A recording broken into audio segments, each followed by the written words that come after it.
Hi, everybody. This is David Nevins for City Biz, and thank you so much for joining us today. Our guest today is Paul Cullen.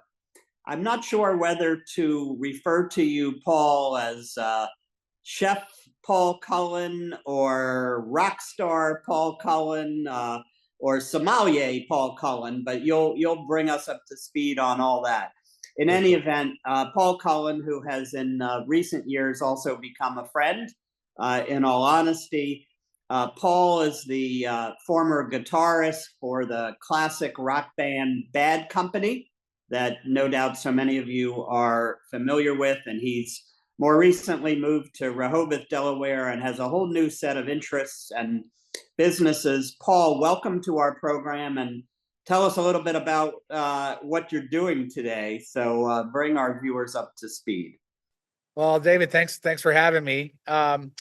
Yeah, I went from rock star to now I'm as you know, a personal chef. I come to your house and I cook for you, and pour cool Italian wines, which happen to be mine. I'm an Italian wine importer, and my friends in Italy do private label wines for me, and they all have guitars on them.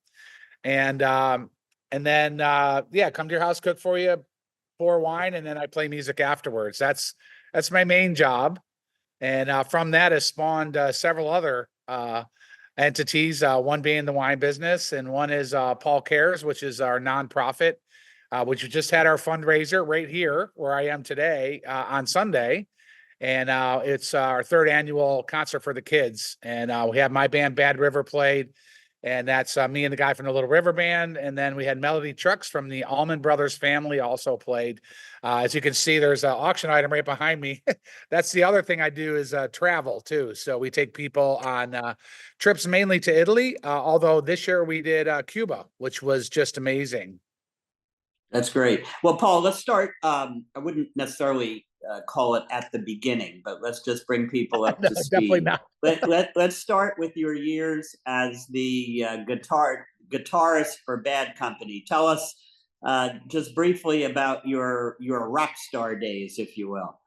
Well, yeah, I started playing an instrument, which was bass guitar in 1980. And then after a lot of hard work, I got an opportunity to audition for the rock band Bad Company in 1990. So after 2 songs and 2 pints of beer over in London, I got the job and played with them for almost 5 years, which was an amazing experience, as you could or couldn't imagine. You know, to be on that level is pretty special, and it's almost like winning the lottery. You know, not too many musicians that want to be on that level or try to be on that level or work to be on that level actually make it to the show, and I was fortunate enough to do that. Yeah, that's great. I'm sure you have stories to tell, but this is there might be children watching this program. We'll hold those Right, this stories. family show. Yeah, this is Yeah. a family show. So, Paul, obviously, maybe even during your guitar days, or sometime since, you as noted earlier, you developed an affinity and an expertise, I'll add, in cooking and becoming interested in wines and the like. Tell us a little bit about how that might have happened. Well, I think, it started on my mom's Italian, so on my mom's side, I'm a full-blooded Italian. So, half Irish and half Italian. But I was the first of 30 grandchildren, born into the Italian family. So, Grandma, Elsie, Nona, had me in the kitchen at a very early age, making pasta. And, I always remember holidays, we would make over 100 raviolis, for Christmas. So in growing up, my mom was a working mom, and my grandmother, we lived right next door to my grandparents. So my mom would just hand me off in the morning, and then I'd hang out with my grandmother all day, which was in the kitchen. So, my first memories that after I was born was being in the kitchen with my grandmother. So I think I learned the Italian way, which is to make people happy through their bellies. And I just carried that on. I went through a long period of time where I did cooking. I cooked for our family, and then of course when I went out in Bad Company, they cooked for me. And then when I moved to Rehoboth and 2001, I started kind of really digging into my family's past and recipes, and my mom was still alive at the time, so we shared a lot of she shared a lot of recipes with me, and she would come up from Florida and we would cook together, and then I just started having people over for dinner, and then one time about 10 years ago, a friend of mine said, "Hey, can you do the same thing you just did for 8 people at your house, meaning my house? Can you do that in our house for my wife's surprise birthday party?" And I said, "Yeah, sure, I'd love to." And then he goes, "Well, can you bring a guitar and then play music afterwards?" I'm like, "Oh, what a great idea." I was Yeah. there in a concert, and so yeah, that started 10 years ago. And I'm pretty sure we're like well over 16,000 people I've cooked for, including you and your friends. That's right. That's right. And I would testify that in my humble opinion, you are probably more renowned and famous today in Rehoboth Beach, Delaware, than you were nationally or internationally with Bad Company. You may or may not agree with that, but so I think the business, your primary business, the cooking. Business. Tell us, I mean, I could do this as well, but I'm supposed to be interviewing you, not the other Yeah, way around. sure. Tell us how these evenings run. And I know you're doing like a couple of, correct me if I'm wrong, a couple hundred of them a year, and not just all in Rehoboth, Delaware, or locally, Ocean City or Eastern Shore of Maryland, but you travel the country and do these as well, right? Cooking. Cooking, wine tasting, and a concert afterward. Tell us just a little bit about a typical evening. Yeah, typical evening though. So I let the my clients pick the time. So I think you picked 6:30. So we get there, me and my assistant Nina get there about 2 hours before. And we start whipping up food. And our first course is as in Italy is called antipasti. So it's a whole bunch of small bites and charcuterie and salamis and cheeses and all kinds of fun stuff. And then and then I pair my one of my favorite wines that we have under my portfolio, Lambrusco, which is a dry, fizzy, cold red wine. And that happens for about an hour. We kind of mingle. It's not a sit down at that point. We just kind of hang around the kitchen, as you know, and small bites and talk about the backstories of the wine and the food and my music career. And then we sit down, depending on the time of the season, for super salad. And then I pair my wines with that, of course, and which could be a rosé or a white. And then we go on to the entree, and then I pair my wines with that. And then everybody sits down for a concert afterwards by the fireplace or outside by the fire pit or wherever it works best, in their homes. Yeah, and again, I can speak from personal experience. It's a really fun, fabulous evening. So somehow, Paul, that morphed into, or maybe I don't have it quite in the right order. Tell us, you've referenced your wines a number of times. That's another big growth area for you, and I think you view that potentially as even a bigger business as a wine importer. And someone who is developing their own line of wines for sale in the States. Yeah, for sure. I had my own California wine about 10, 12 years ago, and tried to make it go with that, but I wasn't in a position I am now as far as I hadn't cooked for people yet. Now I have this whole brand. And so we revisited the wine business. And what we did is we got our import license. So basically all the wines from Italy that I use under my label are wines that I've been using for over 10 years. And I've created great relationships with these producers. They're small producers. I mean, they're not classified organic, but they all use organic practices, and then the wines are delicious. So once I got my import license, I reached out to them and said, "Hey, will you do a private label wine for me with a guitar on it?" And they all said, "Absolutely." And so that's where we started the process. We started out with one wine from Tuscany about 4 years ago, and now we have seven different wines from different regions in Italy. And then we started about 3 years ago selling it to local distributors. Actually, we started with a beer distributor who helped us deliver the wines for us because with the 3-tiered system, you have to have a distributor. And that's worked out great. We went with a bigger distributor, last year. And then even more importantly, we're online to 40 states. So our wines can be delivered to your doorstep to just about every state in the US.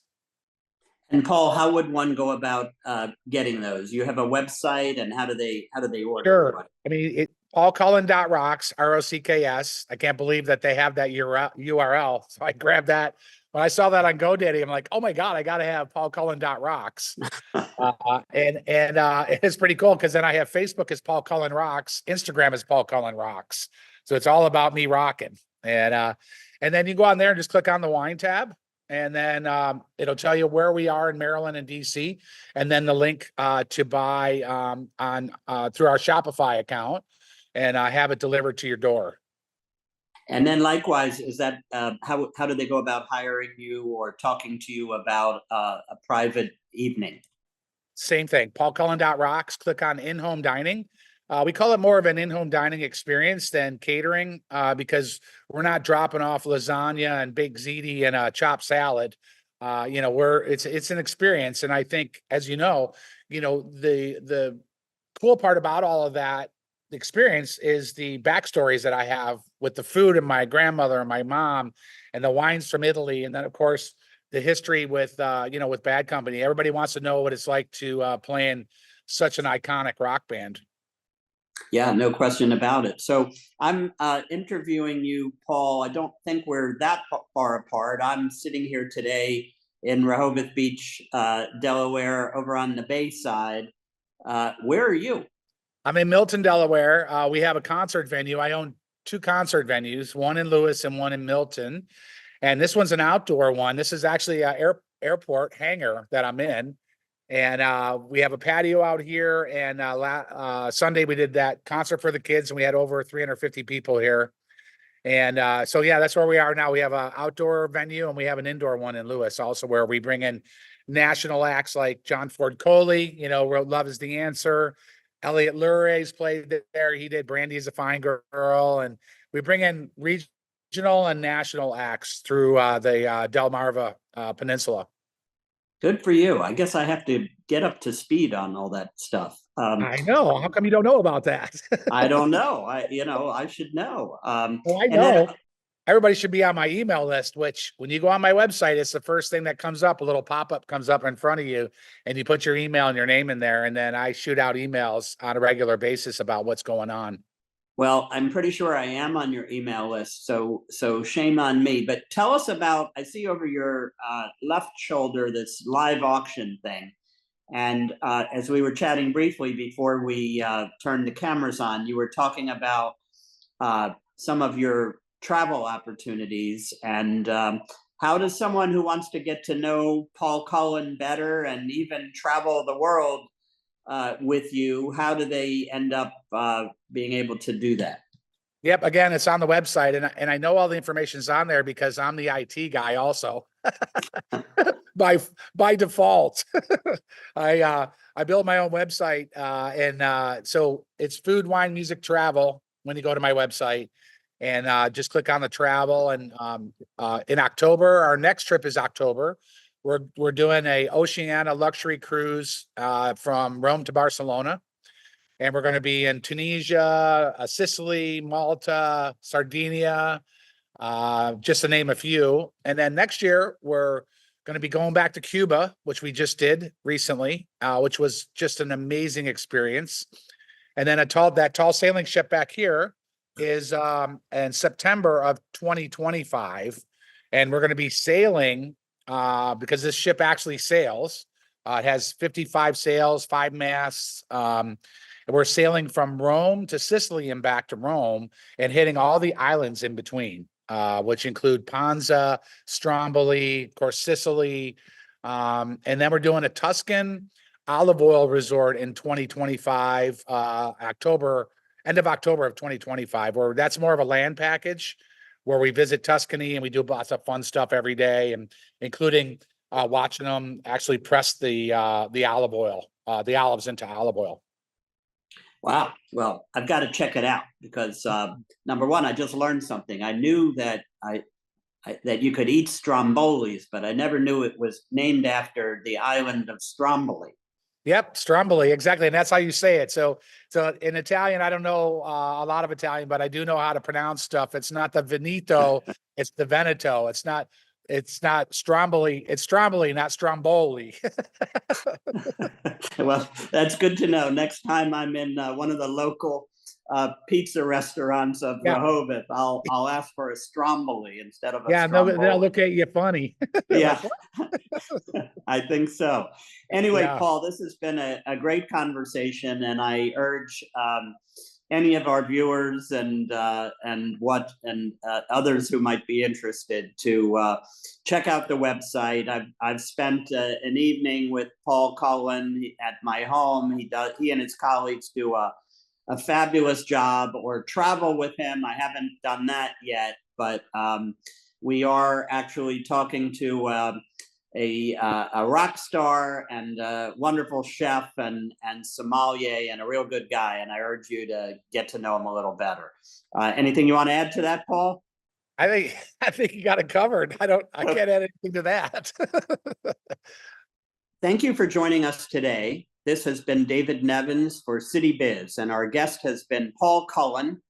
And Paul, thank you so much for joining us and sharing your story with our viewers. I look forward to seeing you again soon. But thanks for having me, David. This has been a lot of fun. Our pleasure. Thank you for watching. David Nevins for City Biz.